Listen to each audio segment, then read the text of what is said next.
Hi, Mrs. Bartlett. I'm just going to say something about each decade in this video, and I have all the links to all of my videos with the music in the description, so you can click on them as I talk about it. So in the 1920s, all of the political and religious groups were trying to ban alcohol, and when they did that, all of the bars went underground and organized crime started to make the bars have alcohol, gangs and everything started selling alcohol to them. And these underground speakeasies, like were very popular with dance music and often music that wasn't really culturally appropriate at the time, like nude women and dancers and everything like that. Duke Ellington was really popular in the 1920s when he was starting out with his type of band and his type of composition.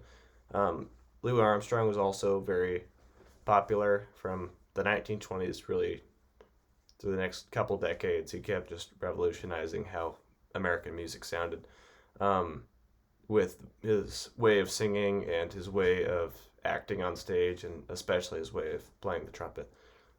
So this song is a song that he recorded in 1928, Louis Armstrong. It's called St. James Infirmary Blues, and he didn't write it, but he performed it then. But in the description, the first link should be St. James Infirmary Blues, and it's pretty cool. So at the end of the 1920s, in 1929, there was a huge stock market crash, and all the people pulled out all of their stocks in the stock market, and everything went terribly. So a lot of people lost their jobs, and there was like almost 1 in 4 unemployment at the peak, and 1 in 5 employment a lot, and it was terrible. That was all throughout the 1930s, but especially at the first half, it was really bad. We didn't really get out of that until World War II, and we needed a lot of factory workers and a lot of soldiers, so that created more jobs, sadly, because it's a war, but that kind of got us out of it. The Dust Bowl also happened during the 30s, and that's like all the farmers in the Great Plains, and especially the southern Great Plains, used up all the nutrients in the soil, and there was droughts, and there was high temperatures and everything, and then the ground got super dusty and dry, and then they started having these dust storms where the wind would blow up the dust and it would just cover everything, and people would get pneumonia from dust being in their lungs, and livestock would die and people would die, and it was all the crops would fail, and it was terrible. um, at that time, American folk music was kind of, I hesitate to say it was starting, because like folk music has been going in every culture, has their own folk music that goes on since the culture starts. But like the type of folk music that we know today, like with Woody Guthrie and Pete Seeger, and ongoing into like folk rock, like Bob Dylan and Jim Croce and stuff, that kind of was starting in this time with Woody Guthrie and with other people. So this song is "This Land Is Your Land" because that's his most famous song. Um, but he actually wrote this in 1941, but I wanted to do it for the 30s just because it's really, it speaks a lot about Woody Guthrie, and it was his most popular song. So he was really an icon for people struggling during the Great Depression, especially with the Dust Bowl, because he's a symbol of that. The second link should be "This Land Is Your Land." Yeah, the 1940s, World War II, obviously. In 1939, Germany, led by Hitler, attacked Poland, and the British and the French were like telling Hitler that if he attacked Poland, they would declare war on him, and then he attacked Poland, so they declared war on him. Um, then later in June of 1941, Germany attacked the Soviet Union, and the Soviet Union and Germany had had a kind of peace treaty. We won't fight you if you don't fight us. And then they broke that, and then the Soviet Union started fighting Germany, and that was really bad for Germany because the Soviet Union's huge. Then in December of 1941, the Japanese bombed Pearl Harbor, and that got America into World War II, which was also really bad for Germany because America's really big too.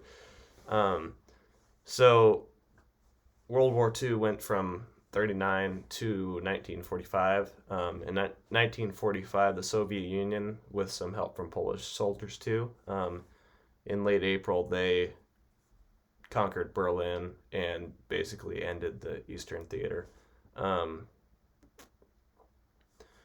yeah, So they got the Reichstag, and when they did that, when they took the big Capitol building, it really was a symbol that the war was over for Germany. Then after that, the Soviet Union started helping in the Pacific Theater and attacking Japan. But after more fighting in late, I think it was late August, America dropped two atomic bombs on Hiroshima and Nagasaki, and that pretty much ended World War II officially when Japan signed peace treaties after that.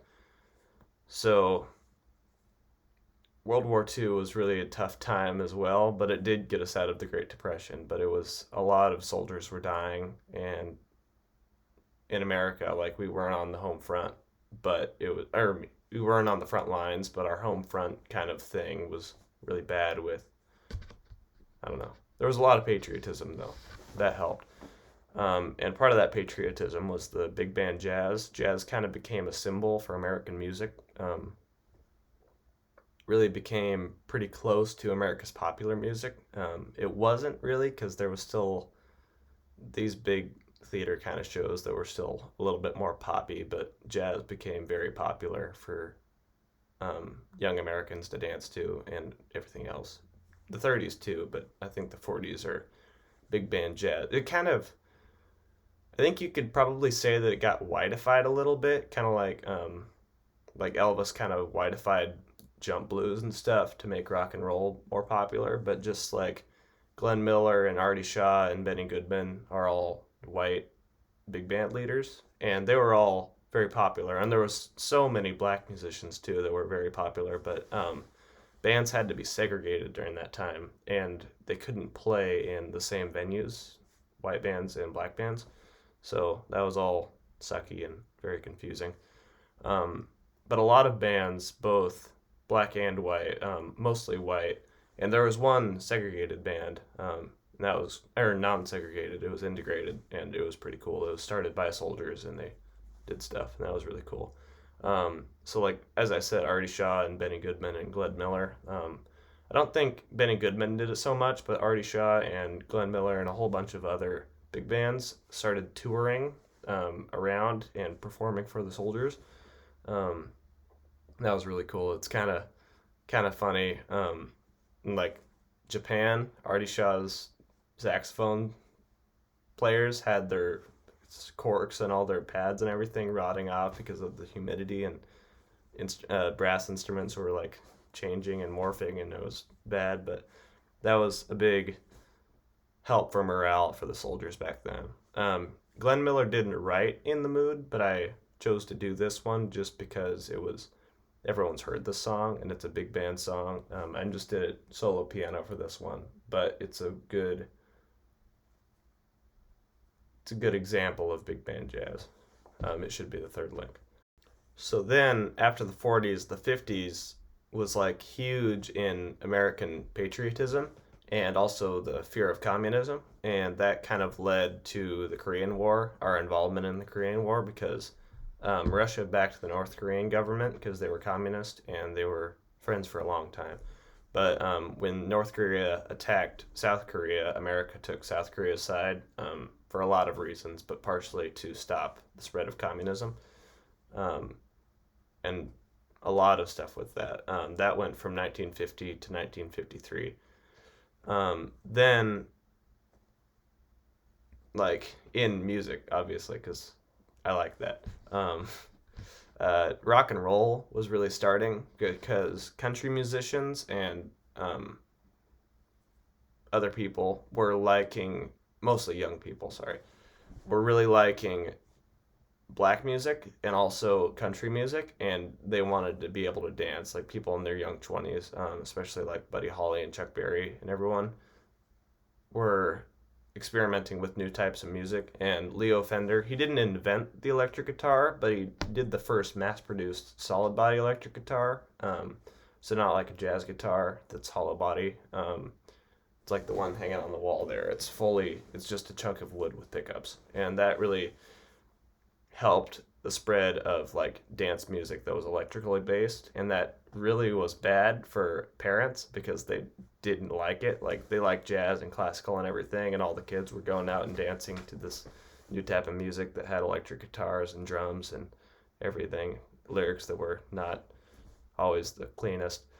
Um, but some notable figures in this were like Buddy Holly and Richie Valens. You probably know the song "American Pie" by what's his name? Anyway, "American Pie" about he wrote it about the plane crash that killed Buddy Holly and Richie Valens. But also Chuck Berry was a black guitarist, and he was really his stage presence was really cool. He would dance around the stage and play his guitar, and it was cool. And he really started guitar-based music. He was a big kind of pioneer in that and made that very popular. And of course, Elvis in the later 50s was very popular, king of rock and roll and everything. So I took Blue Suede Shoes and Oh Boy. Blue Suede Shoes is a Carl Perkins song, and Elvis made that like really popular. Also, it's got pretty similar chords to Oh Boy, so I did a little medley of those two, and it's pretty cool. So that should be the fourth link. Yeah. So all those musicians, they took white influence and black influence and kind of mixed it together with kind of blues and jump blues and jazz feelings, while also the country lyrics and chord progressions and everything, but faster and meant for dancing. Should be the fourth link.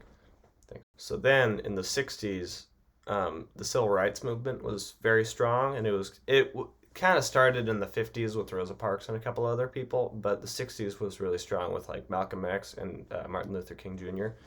Martin Luther King Jr. was really strong on nonviolent protesting, and that really helped get the government's attention and do stuff a lot more. But also Malcolm X was very influential. He was a Muslim and black, and he was very influential on getting people's. He got people riled up a little bit more than MLK did, and he was a little bit more violently motivated. I don't think that he was really a hateful person, but he was more. He wasn't for the nonviolent protesting like MLK was. But throughout the 60s, civil rights movement and everything started changing laws and integrated buses and schools and everything like that. Also, during the 60s, the Beatles came to America, and that's really significant because the Beatles, like, British rock and roll was progressing a little bit differently than American rock and roll, and American pop music was partially rock and roll and partially just other kind of, we would call it really old now, um, like Cherry Baby and stuff like that. It was just like doo-wop. It was different than pop music. And then the Beatles came, and their style of rock and roll was a little bit more rock than roll, I guess you could say. Um, so they had this one song called "I Want to Hold Your Hand," and it's kind of in being understood as the start of the British invasion in American pop music. I did that one. Also, the Beatles had like haircuts and everything that was not American. Like it was kind of a counterculture thing, and that had a young American kind of counterculture thing. But also, like in San Francisco, the Grateful Dead and Janis Joplin and everyone were like kind of the hippie counterculture, and that was also a huge thing. And they were both starting in the 60s. Grateful Dead formed in 1965, and I can't remember when Janis started, but it was also in the 60s. I think she joined Big Brother and the Holding Company in 1966. But I Won't Hold Your Hand. It was a full band thing, and should be the last link in the description. I think that's all the decades, and I think that's. Oh, sorry, the Vietnam War, also in the 60s. That's very important. And the hippie San Francisco Grateful Dead kind of vibe. Very into LSD. That's a very significant part of that. They were very against the Vietnam War. I think that's it for this video. All the links should be in the description, and thank